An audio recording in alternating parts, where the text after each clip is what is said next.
Are you tired of wasting time clicking through Google Calendar? Enable keyboard shortcuts in under a minute and navigate like a pro. I'll show you exactly where to find the setting and how to turn it on in just 4 simple steps. First, click the gear icon in the top right corner to open the Settings menu. Then, from that menu, select Settings to open the full settings page.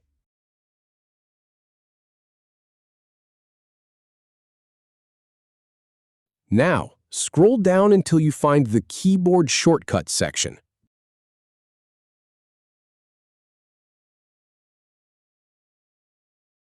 Go ahead and toggle on Enable Keyboard Shortcuts. It saves automatically, so you're all set.